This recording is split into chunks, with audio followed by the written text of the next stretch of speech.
Bonjour à tous et à toutes, j'espère que vous avez passé un bon week-end. Donc pour la troisième émission, écoutez, je vous remercie parce qu'il y a pas mal de vues, ça se développe d'une façon sympatoche, donc je suis bien content. Et puis il y a des questions sur lesquelles vous commencez à nous poser, vous souciez pas, on va bien évidemment vous répondre, ça prend un petit peu de temps, ça c'est un petit peu ma faute. Alors aujourd'hui, comme je vous l'avais promis, on va s'occuper de regarder un petit peu l'assurance automobile. Alors, si vous avez bonne mémoire, si vous avez regardé la première émission sur l'histoire de l'assurance automobile est devenue obligatoire en... Bon, vous n'avez pas suivi. Alors, je vous le répète, 1958. En 1958, l'assurance auto devient obligatoire pour assurer quoi? La responsabilité civile. C'est les dommages que vous causez avec votre voiture aux autres, que ce soit une autre voiture ou rentrer dans un bâtiment et vous êtes responsable de ce dommage. L'assurance automobile, il y a deux grandes parties. Il y a l'assurance automobile des particuliers, c'est-à-dire vous et moi quand vous conduisez votre propre voiture, et puis il y a les entreprises, les assurances automobiles des entreprises, c'est-à-dire c'est des véhicules qui appartiennent à l'entreprise, et l'entreprise vous la confie, et vous êtes obligé, bien évidemment, enfin l'entreprise est obligée d'assurer ce véhicule quand vous la conduisez en tant que salarié d'une boîte ou un représentant, etc. Ce qui est important de savoir déjà, c'est les usages.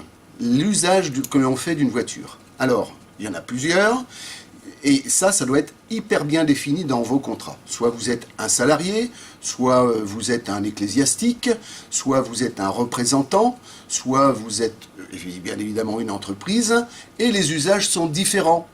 Pourquoi? Eh bien parce que, évidemment, si vous êtes salarié, vous pouvez prendre votre voiture pour aller bosser et vous en servir le week-end, mais vous ne vous en servez pas à titre professionnel.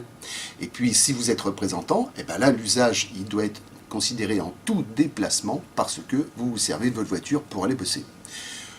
Alors, évidemment, ça coûte un peu plus cher quand on est représentant que quand on est salarié ou quand on est ecclésiastique ou quand on est instituteur, on fait partie de l'État, où là il y a des tarifs qui sont un peu moins importants. Deuxième chose importante, c'est les zones de circulation. Alors pourquoi? Parce que, évidemment, si votre voiture, à vous, vous conduisez dans Paris ou dans une grande ville, Marseille, etc., les zones de fréquence et de circulation sont plus importantes, donc il y a plus de risques. Donc la zone de circulation déterminera aussi un peu le prix que vous paierez. Alors ne vous trompez pas quand même, c'est-à-dire que quand il y a un sinistre, l'assureur, lui, bon, il n'y a rien de particulier, je te rentre dans le derrière, tu me rentres dans le derrière, bon, ça fonctionne très bien. Par contre, s'il y a un sinistre important avec du corporel, là, la compagnie d'assurance ou la mutuelle, elle va bien fouiller pour voir si vous avez bien déterminé le bon usage de votre voiture. C'est donc important l'usage que vous faites de votre véhicule et puis la zone de circulation. Parce que l'assureur, il va le vérifier s'il y a un gros sinistre. Attention à ça. Vous avez ensuite les classifications des voitures. C'est-à-dire que toutes les voitures, elles ont des prix qui sont différents. Donc le prix s'adapte à la valeur du véhicule. Donc vous ne paierez pas la même prime si vous avez une 2 chevaux que, évidemment, si vous avez une Ferrari ou une Bentley. Voilà. Tout ça, ça fait un ensemble de choses qui fait que la compagnie, elle va partir sur un tarif de base. Ensuite, elle va prendre le bonus que vous avez. Pour ça, si vous êtes déjà assuré, vous pouvez avoir un relevé d'information de votre assureur. Et pour qu'un autre assureur puisse coter, il lui faudra ce relevé d'information. Ce relevé d'information, c'est votre historique. Je suis un bon conducteur, j'ai des bris de glace, j'ai eu des accidents responsables, j'ai eu des accidents non responsables. Tout ça, ça va donner un curseur pour vous aligner une prime. Voilà. Alors ensuite, vous allez me dire, oui, mais il y a des tarifs qui sont hyper différents de chaque compagnie, d'une compagnie à une autre. Oui, c'est vrai. Alors, les mutuelles, en règle générale, sont hyper bien placées parce qu'ils assurent des gros parcs, ils assurent des masses très très importantes d'automobiles, et il faut reconnaître qu'en règle générale, ils gèrent bien quand même leur dossier sinistre. Les assureurs traditionnels, eux, vont être un petit peu plus chers, et vous êtes en droit, à ce moment-là, d'attendre un bon service, un service supplémentaire.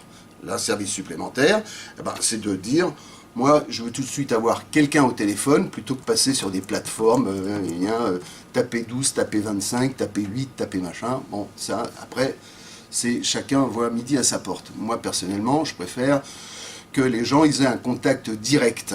Donc le courtier ou l'agent d'assurance, vous avez le contact plus direct que sur une plateforme d'une mutuelle. Pour moi, c'est assez important. C'est le service qu'on doit vous rendre. On doit vous rendre.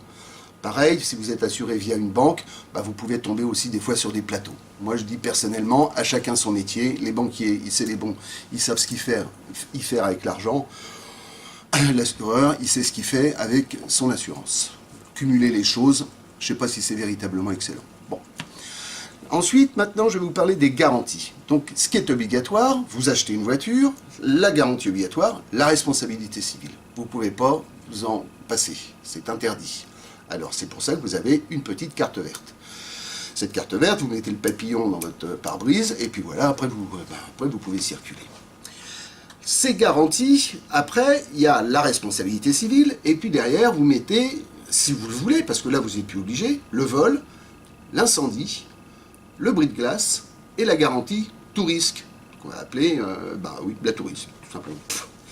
Bon, alors, cette garantie tout risque, elle couvre les dommages, que vous soyez responsable ou non responsable, ou si vous avez un dommage sans tiers, c'est-à-dire sans quelqu'un d'autre, si vous rentrez tout seul dans un mur ou dans un arbre, la garantie fonctionne, moins la franchise qui sera appliquée à votre contrat. La garantie bris de glace, la garantie bris de glace, elle, c'est comme elle l'indique, elle couvre le bris de glace de votre voiture. Toujours maintenant, la plupart du temps, il y a des petites franchises qui doivent être effacées si vous passez par les réseaux des compagnies. France Glace, Carglass, etc. Ces franchises-là, à ce moment-là, ne sont pas applicables en règle générale. Dernier point, l'assistance. Ah, je prends ma voiture, je tombe en panne, j'ai un accident, faut venir me dépanner. Alors regardez quand même vos contrats d'assistance, parce qu'il y a quelques années, il y avait des franchises. Alors, il y a quelques années, franchise 50 km. C'est-à-dire que si vous étiez à moins de 50 km, l'assureur vous dirait, non, je ne vous prends pas en charge. Alors maintenant, ça a quand même évolué, ça a considérablement baissé, et en règle générale, si vous avez un bon contrat, il n'y a pas de franchise kilométrique. Vérifiez ce point, c'est aussi important. Encore un dernier point, après je ne vous embêterai pas parce que je ne veux pas trop vous prendre le chou, c'est l'assurance des personnes qui sont dans la voiture.